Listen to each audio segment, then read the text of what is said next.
Assalamualaikum warahmatullahi wabarakatuh. Saya Halratufah Sahaya dari kelas 5 Kordoba Indah cerita tentang Ibu Cita Kartini. Ibu Cita Kartini memiliki nama lengkap Raden Ajeng Kartini, perempuan asal Jepara, Jawa Timur. Ini lahir pada 21 April 1879. Kartini berasal dari kalangan bangsawan bernama Raden Mas Adipati alias Sosroningrat dengan M.A. Masirah. Kartini lahir di era penjajahan, di mana tidak adanya kesetaraan antara laki-laki dan perempuan. Pada masa itu, perempuan tidak boleh pergi ke sekolah ataupun bekerja. Banyak orang beranggapan bahwa tugas perempuan itu cukup tinggal di rumah dan melayani suami. Dari situlah mulai pemikiran Kartini terhadap berbagai masalah termasuk revisi Feuda yang menindas pernikahan paksa dan poligami bagi perempuan Jawa kelas atas, dan pentingnya pendidikan bagi anak perempuan.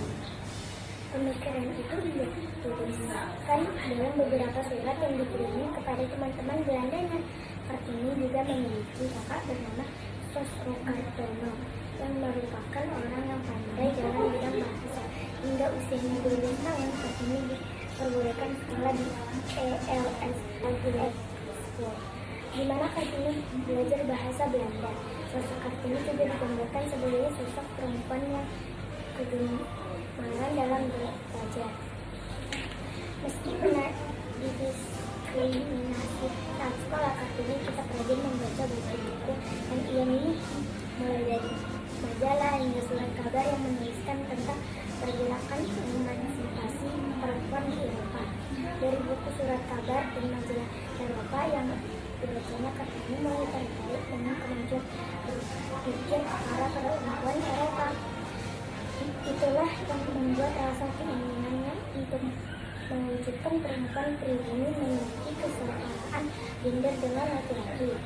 Sampai di situ sejarah era Kartini di usianya yang masih muda, ia menerima perjodohan yang orang tuanya lakukan. Ia dijodohkan dengan Bupati Lembang Aden Adipati Yojo Lindingrat. Sebelum menerima perjodohannya, Kartini meminta syarat. Kartini diperbolehkan mendirikan sebuah sekolah untuk para perempuan dalam menempuh pendidikan di sana. Tujuan Kartini membangun sekolah ini agar ia dapat mengajarkan kepada perempuan pribumi untuk belajar school, di mana Kartini belajar bahasa Belanda. Sosok Kartini juga digambarkan sebagai sosok perempuan yang kegemaran dalam belajar. Meski pernah didiskriminasi saat sekolah, Kartini tetap rajin membaca buku-buku yang ia miliki, mulai dari majalah hingga surat kabar yang menuliskan tentang pergerakan emansipasi perempuan di Eropa. Dari buku surat kabar dan majalah Eropa yang dibacanya, Kartini mulai tertarik dengan kemajuan berpikir para perempuan Eropa. Itulah yang membuat rasa keinginannya untuk mewujudkan perempuan pribumi memiliki kesetaraan gender dengan laki-laki. Sampai di situ sejarah era Kartini di usianya yang masih muda, ia menerima perjodohan yang orang tuanya lakukan. Ia dijodohkan dengan Bupati Lembang Aden Adipati Yojo Lindingrat. Sebelum menerima perjodohannya, Kartini meminta syarat. Kartini diperbolehkan mendirikan sebuah sekolah untuk para perempuan dalam menempuh pendidikan di sana. Tujuan Kartini membangun sekolah ini agar ia dapat mengajarkan kepada perempuan pribumi untuk mendapatkan mula tidak saya ketahui. Bahkan tidak saya duga bahwa hal itu ada.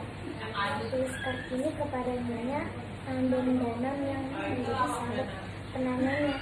Surat kepada RM Adenan Mandiri 10 Agustus 1904.